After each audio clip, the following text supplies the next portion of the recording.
ஒரு வழியா எக்ஸாம்லாம் முடிஞ்சிச்சுலடா மச்சி. ஆமா, ஒரு வழியா எப்படி எக்ஸாம்லாம் முடிஞ்சிச்சு. இன்னைக்கு சாயந்தரம் ட்ரீட் இருக்கு, கண்டிப்பா நீ வரணும். ஓகே, வா வா. Drink drink. ஹலோ, எங்கடா இருக்க? காலேஜ்ல இருக்கப்பா. எக்ஸாம்லாம் முடிஞ்சிச்சா? முடிஞ்சிச்சு. உன் வெக்கேஷன் வந்து இன்னைக்கு உன் அக்கா வீட்டில் தான் திருவள்ளூருக்கு கிளம்புற வழியே பாரு வந்து. ஆனா அப்பா ஃப்ரெண்டு பார்ட்டி கூப்பிட்டுருக்காளே. அதெல்லாம் எனக்கு தெரியாது, வந்து சீக்கிரமா கிளம்பு. சரி.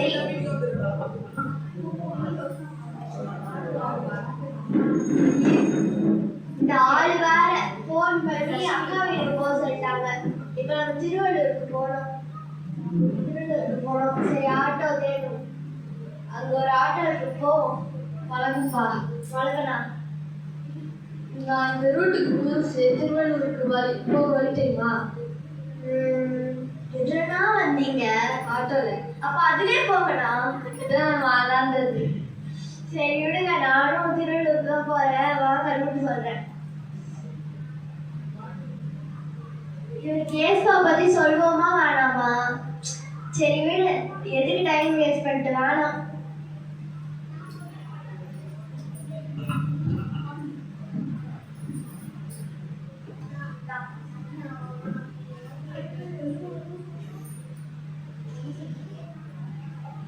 இந்த அக்கா வேற பிளேட போடுவாங்க, இதை செய் அதை செய்யுது. சரி போவோம். என்ன தம்பி, ஏதோ சொல்லிட்டு வந்த மாதிரி இருந்துச்சு. இல்லக்கா, உங்களை பார்த்தா பெருமையா பேசிட்டு வந்தேன். வந்து உட்காரு. எப்படியும் உங்க வீட்டுல சொல்லியிருப்பாங்கன்னு நினைக்கிறேன், இருந்தாலும் பரவாயில்ல, நான் சொல்றேன். நம்ம வீட்டுல வந்து எப்பயுமே ஒரு கண்டிஷன் இருக்கு, காலையில சாயந்தரம் 2 வேளையும் ஜெபம் இருக்கும். நீ கண்டிப்பா கலந்துக்கணும். ஃபிளாஷ்பேக் நான் ஒரு நாளைக்கு ஒரு தடவை பண்ணதே பெரிய விஷயம். இதை 2 தடவை வரையா நடந்த மாதிரி தான். சரி தம்பி, டிராவல் பண்ணி வந்திருப்ப, ரெஸ்ட் எடுத்துக்கோ. 7 மணிக்கு பார்க்கலாம். சரிக்கா.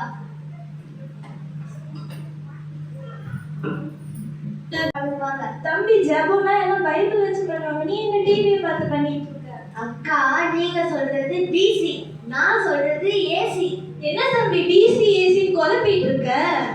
அக்கா, பிசினா பிஃபோர் கொரோனா, ஏசினா ஆஃப்டர் கொரோனா. இப்பெல்லாம் ஆஃப்டர் கொரோனா இதுதான் எல்லாம் நடக்குது. தம்பி, குடும்ப ஜபம்னா வந்து பைபிள் வாசிச்சு பண்றதுதான். நீ இந்த மாதிரி ஜபம் வந்து தனியா இருக்கும் போது பண்ணிக்கோ.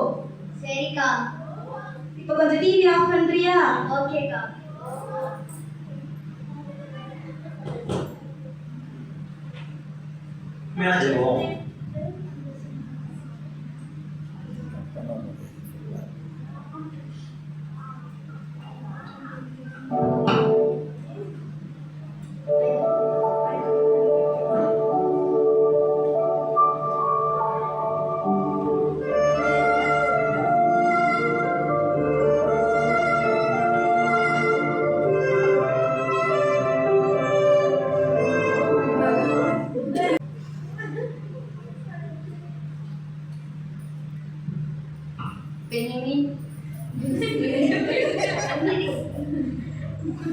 எவடா அது?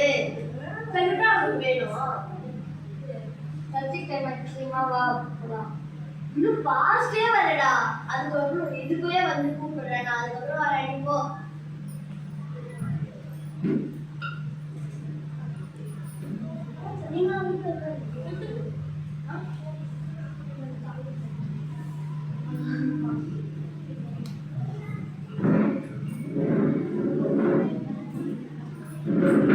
ஹலோ காலிக் பிரதர். இந்த ஃபேனுக்கு வாங்க, நான் உங்களுக்கு இடம் வச்சிருக்கேன். பிரேசர்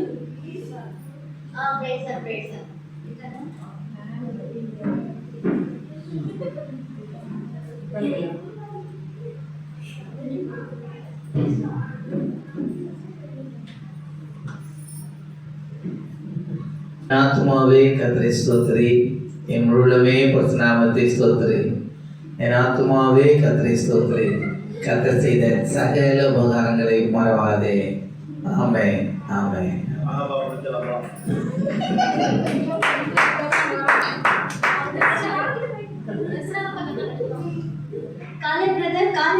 மெசேஜ் எப்படி இருந்துச்சு? மெசேஜ் நான் ஃபர்ஸ்ட் செகண்ட் ரெண்டாவது சொன்ன வார்த்தை எங்க வார்த்தை எனக்கும் அதான் பிடிச்சிருந்துச்சு.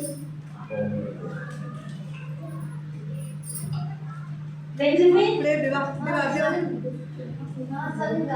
இன்னைக்கு சாயந்தரம் சர்ச்ல இருந்து ஊழியத்துக்கு போறோம், நீனும் வா. ஓகேக்கா.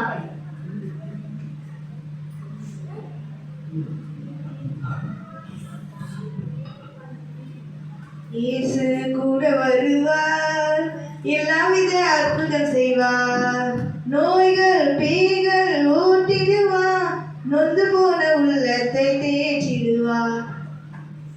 பெஞ்சமின், நாங்க தான் இந்த பக்கம் போறோம், நீ இந்த பக்கம் போய் எல்லாருக்கும் டிரான்ஸ்ஃபர். ஓகேக்கா.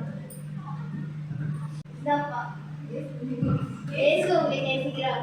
God loves you. எல்லாம் இங்கிலீஷ் சொல்லி சொல்றோம். ஐயோ இவனுங்களா என்னவா நம்ம இந்த காலத்துல பார்த்தா ஏதாவது நடைபாடுகளே ஃபர்ஸ்ட் டாக்ஸ் அமைச்சது. பெஞ்சமின், நீ என்ன பண்ற இங்க? வா சுரேஷ் ரமேஷ். என்னடா இந்த சைடு? நாங்க தடா ஃபால்ஸ் போறோம், தடா ஃபால்ஸ்க்கு ரைடு போறோம்னு வந்தோம்டா. நீ வேணா வரியா? இல்லடா எனக்கு கொஞ்சம் வேலை இருக்கு, நான் வருமா இப்படியா சொல்றேன்டா. அப்ப நான் போலாம்டா. சரிடா, நாங்க கிளம்புறோம். ஓகேடா.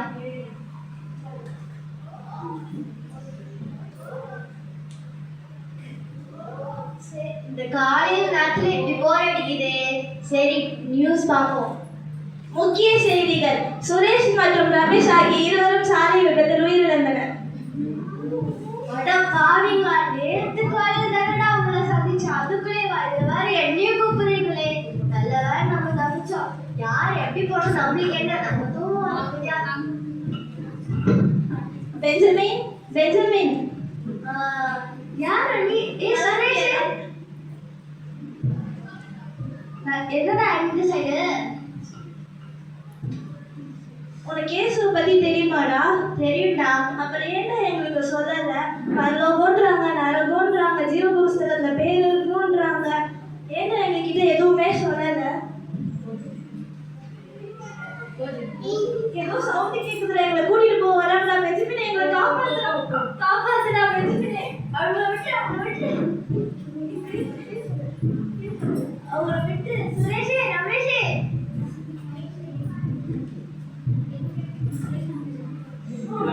ஐயோ அவங்கள விட்டுருங்க. பெஞ்சமின், என்னாச்சு? ஏன்ப்பா கத்திட்டு இருக்க? இல்லக்கா, எனக்கு ஒரு கெட்ட கனவுக்கா. நேற்று என் ஃப்ரெண்ட்ஸ் 2 பேர் சந்திச்சேன்க்கா. அவங்க பேர் சுரேஷ் ரமேஷ்கா. நேற்று அவங்க இறந்துட்டாங்கக்கா. இப்போ என் கனவுல வந்து கேட்குறாங்கக்கா, ஏன்டா நீ ஏஸ்கோ பற்றி என்கிட்ட சொல்லலைன்ட்டு. என்னால் 2 ஆத்துமா உயிர் எழுந்துச்சுக்கா. பெஞ்சமின், நிறைய பேர் வந்து சுவிசேஷம் சொல்ல வாய்ப்பு இருந்தும் சொல்லாம விட்டுடுறாங்க. அதனால தான் நிறைய ஆத்மா நரகத்துக்கு போகுது. முதல்ல நானும் உன்ன மாதிரி தான் இருந்தேன். சர்ச்சுக்கு வரும்போது பைக்கில் எங்கள் அம்மா அப்பாட்ட கொடுத்துருவேன். ஃப்ரெண்ட்ஸ் யாராவது வழியில் பார்த்தா கலாய்ப்பாங்கன்ட்டு.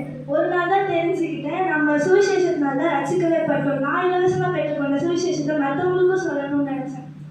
பைபிள் ஒரு வசனமே இருக்கு, சுவிசேஷம் சொல்லாதவருக்கு ஐயோன்ட்டு. அக்கா நீங்க அடுத்த வாரம் கிராமத்துக்கு போய் ஊழியர் செய்ய போறேன்னுங்களா? அதுக்கு நானும் வரேன்க்கா, எனக்கும் ஆசையா இருக்கா. சரி வா. ஃப்ரெண்ட்ஸ், நீங்களும் நான் பண்ண தப்பு பண்ணாதீங்க. உங்களுக்கு தெரிஞ்சவங்க தெரியாதவங்க எல்லாருக்கும் சுவிசேஷத்தை சொல்லுங்க.